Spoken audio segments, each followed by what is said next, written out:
An ABC News exclusive with one of the people held hostage on that Egypt airplane.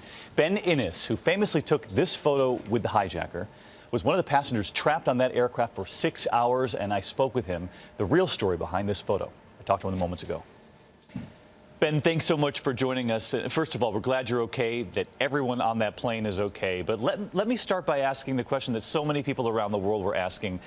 What were you thinking in that moment when that photo was taken? In that moment that photo was taken, I was thinking, I hope this pose looks good. The minutes preceding that photo being taken were probably a bit more important. How did you decide to even take the photo in the first place with a man who you didn't know whether or not he actually had that suicide belt on? So there was a whole host of things going on at that point. There was a limited amount of information being relayed from the cabin crew who were negotiating with the with the hijacker. I don't speak Arabic. The majority of the interaction was taking place in Arabic.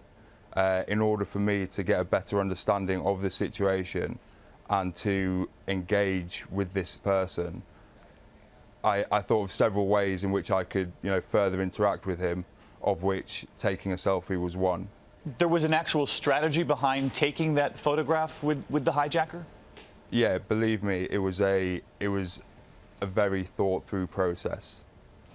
And what were you trying to accomplish by taking that image?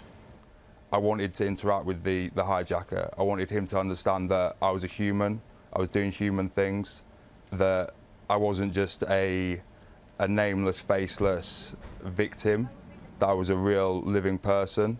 And I wanted that to be clear, and so he would understand that. I also wanted to get a better look at the device, at him.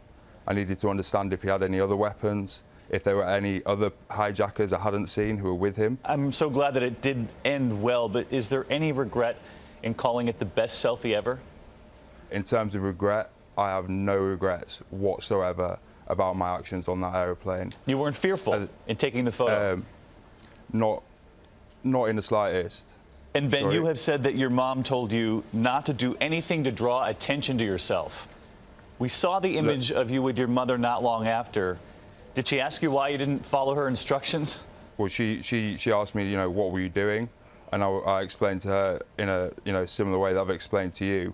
There was a whole host of reasons I wanted that picture to be taken, not least so she knew that if I died unafraid, and I died how I lived, unfazed, unchallenged, and enjoying whatever situation I'm in to the best of my ability. Well, Ben, we're glad you're okay and that everyone on board that plane is okay this morning. Thanks so much. Thank you. Ben also shared that to escape, they told the hijacker that the pilot was actually calling him from the cockpit on the phone. As the hijacker went to pick up the phone, that's when he darted and the rest of the people on the plane got off. Again, the headline is everybody's okay. That's bottom line. But that's his story, and he's sticking to it.